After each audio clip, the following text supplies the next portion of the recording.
अनीता तीसरी बार मां बनने वाली थी। इस बार तो उसने दिन रात भगवान से यही प्रार्थना की थी कि उसके यहाँ पर बेटी हो। जिस दिन उसको बच्चा हुआ तो डॉक्टर ने कहा कि उसको बेटा हुआ है। ये सुनकर अनीता बहुत दुखी हो गई। उसे बड़ा चाव था कि उसके यहाँ पर एक बेटी हो। जब वो अस्पताल से घर आती है, इसमें दुखी होने की क्या बात है? भगवान की यही मर्जी थी। एक बेटी हो जाती तो मेरे अरमान पूरे हो जाते। पहले से दो दो बेटे तो थे ही हमारे पास। अनीता की बात का सुरेंद्र के पास कोई जवाब नहीं था। सुरेंद्र एक बहुत ही बड़ा बिजनेसमैन था। उन्हीं के यहाँ पर सीमा नाम की एक नौकरानी काम करती थी, जो उनके यहाँ पर काफी समय से काम कर रही थी। वो इस समय 9वें महीने से गर्भवती थी। उसके पति का निधन पिछले महीने एक कार एक्सीडेंट में हो गया था। तब अनीता ने उसे बहुत हौसला दिया और उसे ये तक भी कहा कि उसे चिंता करने की जरूरत नहीं है। एक दिन अनीता का ड्राइवर भागता हुआ अनीता के पास आया। मालकिन सीमा को अभी हॉस्पिटल लेकर जाना पड़ेगा। अच्छा, तो जल्दी से गाड़ी निकालो और साहब को भी बता दो। सीमा को अस्पताल लेकर जाते हैं, जहां वो एक बहुत ही प्यारी सुंदर बेटी को जन्म देती है। अनीता जब उसकी बेटी को देखती है तो बस देखती रह जाती है। तुम कितनी भाग्यशाली हो सीमा, तुम्हारे यहाँ बेटी पैदा हुई है। देखो तो कैसी चांद सी सुंदर बेटी है। आप मुझे भाग्यशाली कह रही हैं मैडम। बेटी को जन्म दिया। बेटी के जन्म से पहले उसके पिता का देहांत हो गया।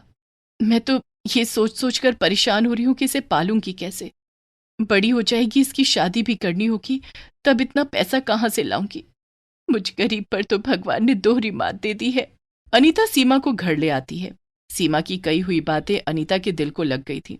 वो एक दिन सुरेंद्र से कहती है, एक मैं हूं जिसे बेटी चाहिए थी और भगवान ने नहीं दी, और एक अनीता है जिसको बेटी मिली है पर वो खुश नहीं है।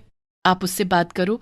अगर वो हमें अपनी बेटी गोद दे दे, फिर उसकी भी टेंशन खत्म हो जाएगी कि वो अपनी बेटी को कैसे बड़ा करेगी और कैसे उसकी शादी करेगी। तुम भी कमाल करती हो। भला वो अपना बच्चा तुम्हें क्यों देगी? उसके पति की वो आखिरी निशानी है। वो हमारे यहाँ रहती है, हम उसे किसी चीज की कमी नहीं होने देंगे। उन दोनों के बीच की बात को वहां की एक और नौकरानी सुन लेती है। वो सीमा के पास जाती है और, तू बड़ी किस्मत वाली है सीमा। तुम्हें पता है मैडम कह रही थी कि तुम्हारी बेटी को गोद ले लेते हैं। मेरी बात मान तो अपनी बेटी उनकी गोद दे दे। सच कह रही हूं, बड़े नाजों में पलेगी और तू अपनी बेटी को रोज देख भी सकेगी। अभी तेरी उम्र ही क्या है। मैं तो कहती हूँ बेटी मालकिन को गोद दे दे और दूसरी शादी करके अपना घर बसा ले। ये तू क्या कह रही है? मैंने तो बस दुखी होकर वो बात मैडम से कह दी थी। तो इसमें बुराई क्या है? तू खुद ही सोच। तेरी आंखों के सामने इतने बड़े राजमहल में तेरी बेटी हंसते खेलते बड़ी हो जाएगी। छोटी छोटी चीजों के लिए उसे तरसना नहीं पड़ेगा। और इतने अमीर घर की बेटी की शादी भी तो सोच कितने अमीर घर में होगी। नौकरानी की बात सुनकर सीमा सोच में पड़ जाती है। फिर जिस दिन अनीता सीमा से बात करती है, मेम साहब ये तो आपका करम है मुझ पर, जो आपने मुझ गरीब के बारे में इतना सोचा। सीमा मुझे गलत मत समझना। मैं सच कह रही हूँ, मुझे बड़ा चाव था कि मेरे यहाँ बेटी हो, लेकिन मेरे यहाँ तीसरा भी बेटा हुआ। मैं तुमसे तुम्हारी बेटी को मांग रही हूँ। तुम खुद ही सोचो, इतने बड़े घर में पलेगी, 3 3 भाई उसका सरमाया बनेंगे, फिर ऊंचे खानदान में उसकी शादी होगी और तेरी आंखों के सामने ही वो रहेगी। अनीता की एक एक बात सीमा को सच लग रही थी। वो आखिर में इस बात के लिए राजी हो जाती है और अपनी चांद सी बेटी अनीता को गोद दे देती है, जिसका नाम बड़े प्यार से सौम्या रखा जाता है। अनीता जैसे ही उसे गोद लेती है, उसका अलग से कमरा तैयार करवाती है। उसके लिए सुंदर सुंदर ढेर सारे कपड़े और खिलौने लेकर आती है। उसके लिए चांदी का पालना लेकर आती है। सीमा जब अपनी बेटी का कमरा देखती है, उसके ठाट बाट देखती है तो खुश हो जाती है। समय थोड़ा और आगे निकल जाता है और सौम्या 5 साल की हो जाती है। तब उसके स्कूल के एडमिशन के लिए सुरेंद्र एक बहुत अच्छे स्कूल को चुनता है। तुम्हें पता है सीमा, तुम्हारी बेटी के लिए मालिक ने अपने शहर का सबसे बड़ा स्कूल चुना है। तुम्हें पता है वहां पर जो बच्चे पढ़ते हैं वो अपनी जिंदगी में भी बहुत कामयाब होते हैं। सचमुच में भगवान का बड़ा करम है मुझ पर, जो मुझे इतने अच्छे मालकिन और मालिक दिए हैं। सौम्या का एडमिशन हो जाता है। अब रोजाना सीमा उन चारों बच्चों को स्कूल जाते हुए और आते हुए देखती है और सारे काम उनके वो खुद संभालती। जब वो अपनी बेटी का कमरा ठीक करती तो हमेशा भगवान को धन्यवाद देती कि उसकी बेटी इतने अमीर घर में है। सौम्या बहुत ही प्यारी बच्ची थी। उसकी मुस्कुराहट इतनी प्यारी थी कि अनीता और सुरेंद्र जब भी उसे देखते, उनकी सारी टेंशन दूर हो जाती है। एक दिन सीमा रसोई में खाना बना रही थी कि तभी सौम्या अनीता के पास जाकर बोलती है, मम्मी मम्मी, मुझे भी ये सफेद घोड़ा चाहिए जो टीवी में दिखाई दे रहा है। अच्छा, तो हमारी प्यारी बिटिया को ये घोड़ा चाहिए? ठीक है, आने दो तुम्हारे पापा को, मैं उनसे बात करती हूँ। तब भागते हुए सौम्या रसोई में जाती है और सीमा से खाने के लिए कहती है। क्या चाहिए मेरी प्यारी बिटिया को? मुझे पकौड़े खाने हैं, बहुत टेस्टी टेस्टी वाले पकौड़े। ठीक है मेरी प्यारी बिटिया, तुम वहां जाकर बैठो, मैं अभी तुम्हारे लिए पकौड़े बनाकर लाती हूँ। कई दिन बीत जाते हैं पर सौम्या के दिमाग से वो घोड़ा नहीं निकलता। वो अपनी मम्मी को हर वक्त उस घोड़े की याद दिलाती रहती है। फिर एक दिन वो घोड़ा दोबारा से जब टीवी पर दिखाई देता है तो सौम्या रोने लगती है। मैं कुछ नहीं जानती, अभी के अभी ऑफिस से वापस आओ। तुम्हें पता है मेरी बेटी कितना रो रही है। मैंने कहा था तुमसे कि उसे घोड़ा चाहिए, पर तुम हो कि सुनते ही नहीं हो। ठीक है, परसों उसका जन्मदिन है, ये उसके जन्मदिन का तोहफा हो जाएगा। मैं परसों उसकी पसंद का घोड़ा दिला दूंगा। सीमा उनकी बातें सुनकर, हे प्रभु, मैंने कौन से अच्छे कर्म किए थे जो मेरी बेटी की किस्मत इतनी अच्छी निकली। सीमा का छठा जन्मदिन था। बहुत सारे लोग जन्मदिन पर आए हुए थे। सौम्या के तीनों भाई भी बहुत खुश थे। तभी सुरेंद्र वहां पर एक सुंदर सफेद घोड़े को लेकर आता है, जिसे देखकर सौम्या बड़ी खुश हो जाती है और सीमा तो हैरानी से घोड़े को और सौम्या को देख रही थी। राजकुमारी सी जिंदगी है मेरी बेटी की। अच्छा हुआ मैंने मालकिन और मालिक को अपनी बेटी गोद दे दी।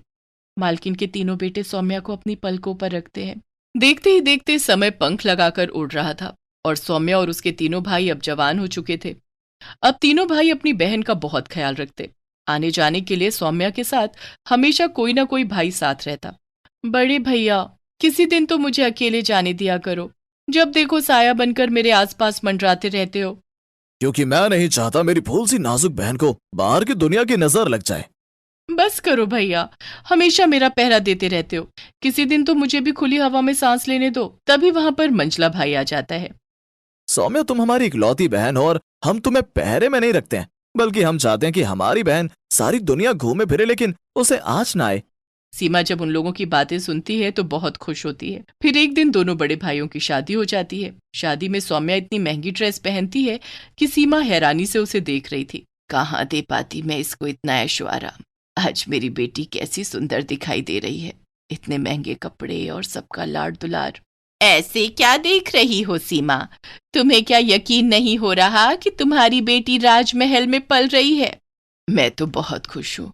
बस एक बारी सौम्या के मुंह से माँ सुन लूं। ये क्या सपना देख रही है? क्यों उसे बताना चाहती है कि तू उसकी माँ है? जिस दिन उसे ये पता चला तो सच कहती हूँ वो अंदर से टूट जाएगी। मत बता उसे कभी भी। सब कुछ बहुत अच्छा चल रहा था कि तभी एक दिन सौम्या अपने छोटे भाई के साथ छत पर थी। तभी दोनों बहन भाई में किसी बात को लेकर कहासुनी हो गई। छोटा भाई जैसे ही सौम्या को पकड़ने के लिए भागता है, सौम्या छत की छोटी दीवार पर जाकर अपना बैलेंस खो देती है और नीचे गिर जाती है। गिरते ही वहां के नौकर उसे देख लेते हैं। उसके सर से खून निकल रहा था। जल्दी जल्दी सब लोग उसे अस्पताल लेकर जाते हैं। आखिर तुम्हें उसे डराने की जरूरत क्या थी? अगर सौम्या को कुछ हो गया तो मैं तुम्हें जिंदा नहीं छोड़ूंगा। मेरी बेटी को बचा लो, मेरी बेटी को कुछ नहीं होना चाहिए। सीमा भी वहीं पर खड़ी हुए रोई जा रही थी कि तभी डॉक्टर ने कहा, काफी खून बह गया है, हमें ओ पॉजिटिव ब्लड चाहिए। आप में से जिसका भी है वो जल्दी से दे दीजिए। सभी लोग एक दूसरे का चेहरा देखने लगे। घर में किसी का भी ब्लड ग्रुप ओ पॉजिटिव नहीं था। तब सीमा आगे आती है। डॉक्टर साहब, मेरा सारा खून ले लो, लेकिन मेरी बच्ची को बचा लो। सीमा के ऐसा बोलते ही तीनों भाई चौंक कर सीमा की तरफ देखते हैं। हाँ डॉक्टर साहब, सीमा का ब्लड ग्रुप उससे मिलता होगा, आखिर वो माँ है उसकी। डॉक्टर सीमा को ले जाते हैं और तीनों भाई जब सुरेंद्र और अनीता से पूछते हैं तो वो सौम्या की सच्चाई बता देते हैं। फिर कुछ दिनों बाद सौम्या ठीक होकर घर आ जाती है और जब उसे पता चलता है कि सीमा ने उसे अपना खून दिया है तो वो अनीता पर बहुत गुस्सा हो जाती है। मम्मी, ये मैं क्या सुन रही हूँ? सीमा नौकरानी ने मुझे खून दिया है? आपने ऐसा कैसे होने दिया? एक नौकरानी का खून अब मेरी रगों में दौड़ेगा? सीमा भी सफाई कर रही थी, बाकी सब नौकर भी थे। ये सुनकर सीमा की आंखों में आंसू आ गए। मेरी बच्ची, तेरी जिंदगी हमारे लिए बहुत कीमती थी और तुम्हारा ब्लड ग्रुप भी तो ओ पॉजिटिव था, सीमा का भी, इसलिए तुम्हें उसका ब्लड दिया गया। एक नौकरानी से खून लेने से तो अच्छा होता कि मैं मर जाती। भगवान न करे मेरी बच्ची, तुम्हें मेरी उम्र भी लग जाए। तुम्हारी हिम्मत कैसे हुई मुझे मेरी बच्ची बोलने की? शक्ल देखी है तुमने अपनी? पता नहीं कहां से उठकर आ गई हो। सौम्या सीमा की बहुत बेइज्जती करती है। कुछ देर तक तो अनीता चुपचाप बैठी रहती है, फिर खड़ी हो जाती है और सौम्या को एक थप्पड़ मार देती है। चुप करो। इस दिन के लिए तुम्हें पाल पोस कर बड़ा नहीं किया था मैंने। तुम सीमा का एहसान मानने से तो रही, उल्टा उसे सुना रही हो। मत भूलो, अगर सीमा ना होती तो तुम भी इस दुनिया में ना होती। क्या मतलब है मम्मी तुम्हारा इस बात से? यही कि तुम हमारी सगी बहन नहीं हो, तुम्हारी माँ सीमा है। ये सुनकर सौम्या चुप हो जाती है। वो कभी अनीता की तरफ तो कभी सीमा की तरफ देख रही थी। तब सुरेंद्र उठता है और सौम्या को प्यार से समझाता है और उसे सारी हकीकत बता देता है, जिसे सुनने के बाद सौम्या को बड़ी शर्मिंदगी होती है और वो, मुझे माफ कर दो माँ। नहीं मेरी बच्ची, माफी मत मांग। तूने मेम साहब और साहब का बहुत दिल दुखाया है, माफी उनसे मांग। फिर सौम्या अनीता और सुरेंद्र से माफी मांगती है। तब अनीता, सुरेंद्र और तीनों भाई उसे गले लगा लेते हैं। तब सौम्या हाथ के इशारे से सीमा को भी अपने पास बुलाती है और उसे भी गले लगा लेती है। इस तरह सारी हकीकत जानने के बाद भी सारे भाई सौम्या से बहुत प्यार करते हैं। कल्लू और उसके बेटे का जन्मदिन एक ही दिन पड़ता था। कल्लू बहुत ही गरीब था। वो एक बड़े जमींदार के घर पर माली का काम करता था। उसकी पत्नी लोगों के घर पर जाकर उनके घर का काम करती थी। वो दोनों दिन भर अपने अपने काम पर खूब मेहनत करते थे और शाम को अपने घर वापस पहुंचते थे। उनका एक बेटा था जिसका नाम सूरज था। सूरज अब बड़ा हो गया था। अब वो काफी समझदार हो गया था। वो घर के छोटे मोटे खर्चे चलाने के लिए काम कर लेता था, जैसे कि कभी किसी की गाड़ी साफ कर देता या फिर कभी शादी ब्याह में काम कर लेता था। इस तरह उस परिवार का गुजर बसर हो रहा था। सूरज अभी ज्यादा बड़ा नहीं था। उसका भी मन करता था कि वो अपनी उम्र के बच्चों के साथ खेले, मस्ती करे, घूमे फिरे, पर वो ये सब नहीं कर पाता था क्योंकि उसका परिवार गरीबी का जीवन जी रहा था। एक बार की बात है, सूरज घर पर था। उसके पिताजी काम पर गए थे। घर पर माँ और सूरज ही थे। तभी घर के दरवाजे पर एक दस्तक होती है। सूरज दरवाजे की तरफ आता है तो देखता है दरवाजे पर कोई खड़ा है। सूरज उनके पास जाता है और पूछता है, अरे तुम कौन हो? मैंने तो पहले तुम्हें कभी नहीं देखा। दरवाजे पर एक लड़का खड़ा था जो कि सूरज की उम्र का ही था। वो सूरज से कहता है, मेरा नाम राजा है। मैं आज ही इस गांव में आया हूँ। कल मेरा जन्मदिन है और मैं गांव के सब लोगों को अपने घर पर बुलाना चाहता हूँ। लेकिन आज से पहले तो हमें किसी ने अपने घर पर नहीं बुलाया, वो दावत खाने के लिए। वो सब मुझे नहीं पता। कल तुम अपने पूरे परिवार के साथ मेरे घर पर आ जाना, ठीक शाम को 5 बजे। इतना कहकर वो वहां से चला जाता है। सूरज अंदर आता है और अपनी माँ से कहता है, माँ, ये जन्मदिन क्या होता है? वो राजा हम सबको अपने घर पर बुलाने आया था। हम चलेंगे ना माँ? उसकी माँ चुप रहती है। उसे समझ नहीं आ रहा था कि वो सूरज को क्या कहे। वो उसकी बात तो टाल देती है और कहती है, कुछ नहीं बेटा, कल चलेंगे, तू तैयार रहना। ऐसा कहकर वो भी अपने काम पर चली जाती है। शाम को सूरज के पिताजी घर आते हैं। घर आते ही सूरज अपने पिताजी से पूछता है, पिताजी, ये जन्मदिन क्या होता है? उसके पिताजी उसे कहते हैं, कल हम जहाँ पर जा रहे हैं वहाँ जाकर देख लेना कि जन्मदिन क्या होता है। कुछ देर बाद सूरज सोने चला जाता है। कल्लू और उसकी पत्नी बातें कर रहे थे। सुनो जी, कल अगर सूरज वहां से आकर हमसे पूछेगा कि हम उसका जन्मदिन क्यों नहीं मनाते तो हम उसे क्या कहेंगे? तो ऐसा करते हैं, कोई बहाना बना देते हैं वहाँ ना जाने का। अरे तू भी कैसी बात करती है? बेचारा कितना खुश है वहाँ जाने के लिए। बड़े सालों बाद तो हमें किसी ने अपने घर पर बुलाया है। और फिर बात करते करते वो दोनों भी सो जाते हैं। अगले दिन वो तीनों सुबह से ही बड़े खुश थे। अपने अपने काम खत्म करते वो तीनों राजा के घर जाने की तैयारी करने लगे। राजा अपनी खिड़की से बाहर देख रहा था कि सब लोग राजा के घर जाने के लिए अपने अपने घरों से निकल रहे थे। सबने नए और अच्छे अच्छे कपड़े पहने थे। उनके हाथों में बड़े बड़े उपहार थे। सूरज सोच रहा था कि वो क्या पहने, क्योंकि उसके पास तो नए कपड़े ही नहीं थे। तो वो लोगों के दिए कपड़े पहनकर ही रहता था। वो अपनी माँ के पास जाकर कहता है, माँ, मुझे भी नए कपड़े पहनने हैं। देखो सब लोग नए और सुंदर कपड़े पहनकर राजा के घर जा रहे हैं। पर उसकी माँ कहती है, अरे बेटा, तू तो ऐसे ही बहुत सुंदर लग रहा है।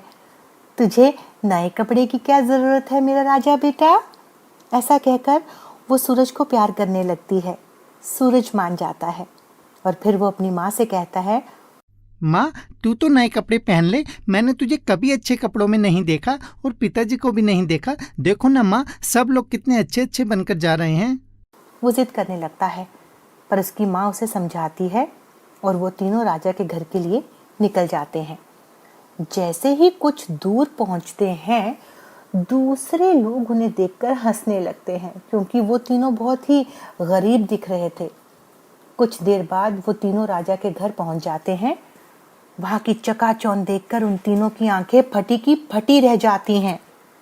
सब लोग उन्हें बड़े अजीब ढंग से देख रहे थे और उन्हें देखकर हैरान भी थे, पर कल्लू ने उन लोगों पर ध्यान नहीं दिया।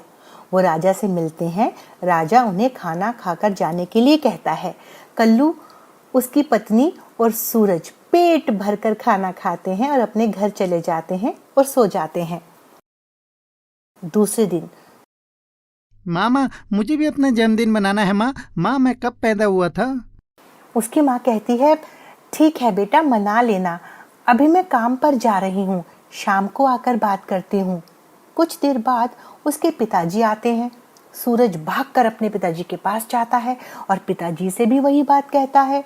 उसके पिताजी भी उसे वही बात कहते हैं और काम पर चले जाते हैं। कुछ दिनों में सूरज का भी जन्मदिन आने वाला था। वो सोच रहे थे कि वो सूरज को कैसे मनाए, कि हमारे पास तो कुछ भी नहीं उसका जन्मदिन मनाने के लिए। फिर एक दिन कल्लू जिस जमींदार के घर पर काम करता था, उनसे वो कुछ पैसे उधार मांगता है और पैसे लेकर वो घर चले जाता है। कुछ दिनों बाद सूरज का जन्मदिन आ गया था। आज सूरज बहुत खुश था।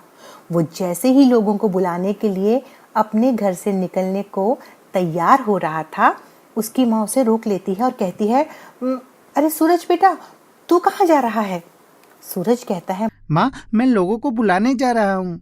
इतने में उसके पिताजी भी वहां आ जाते हैं और सूरज को कहते हैं, अरे बेटा, तू तो जानता है ना तेरे माँ बाप कितने गरीब हैं, वो इतने लोगों का खाना कैसे खिला सकते हैं। सूरज नाराज हो जाता है और कहने लगता है, नहीं पिताजी, मुझे कुछ नहीं सुनना। आज तक मेरा जन्मदिन आपने नहीं बनाया, अब मुझे भी अपना जन्मदिन मनाना है। और गुस्से में घर से बाहर चला जाता है। सूरज की माँ कहती है, तुम चिंता मत करो, मान जाएगा, हम तीनों हैं मिलकर उसका जन्मदिन मनाएंगे। मैंने कुछ पैसे बचा कर रखे हैं, उसी से हम कुछ कर लेंगे। कल्लू भी कहता है, हाँ मैंने भी अपने मालिक से कुछ पैसे उधार लिए हैं। ऐसा कहकर वो दोनों अपने अपने कामों पर चले जाते हैं और काम से जल्दी लौट आते हैं और सूरज के जन्मदिन की तैयारी में लग जाते हैं।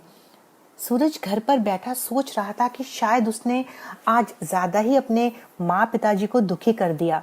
वो भी घर से बाहर एक पेड़ के नीचे बैठ जाता है। शाम को जब घर लौटा तो उसने देखा कि उसका छोटा सा घर बहुत सुंदर लग रहा था। उसके माँ बाप ने भी नए कपड़े पहने थे और एक टूटी सी कुर्सी पर कुछ रखा था। सूरज उसे उठाकर देखता है तो उसमें उसके लिए नए कपड़े रखे थे। सूरज जल्दी से वो कपड़े पहन लेता है और बहुत खुश होता है। फिर उसकी माँ उसकी पसंद का खाना लेकर आती हैं और तीनों मिलकर खाना खाते हैं। सूरज अपने माता पिता को देखकर बहुत खुशी महसूस करने लगता है और अपनी माँ से कहता है, माँ मुझे माफ कर दो, मैंने सुबह आप दोनों पर गुस्सा किया। माँ थोड़ी देर के लिए मैं भूल गया था कि मैं क्या हूँ, लेकिन माँ तुम देखना, एक दिन मैं भी बड़ा आदमी बनूंगा और फिर तुम दोनों को राज करवाऊंगा। हाँ बेटा, तू मेरा राजा बेटा है, तू जरूर बड़ा आदमी बनेगा एक दिन। तभी उसके पिताजी वहां पर केक भी रख देते हैं। ये है हमारे सूरज का जन्मदिन का केक। सूरज केक देखकर बहुत खुश हो जाता है। बेटा, अगले साल हम इससे भी बड़ा केक लेकर आएंगे तुम्हारे जन्मदिन पर। हाँ बेटा, तुम्हारी माँ ठीक कहती है, अगले साल हम तुम्हारा जन्मदिन और भी अच्छे से मनाएंगे। ऐसा कहकर वो सूरज को गले से लगा लेते हैं। तो इस तरह गरीब का जन्मदिन भी अच्छे से मन गया। तीनों आज बहुत खुश थे।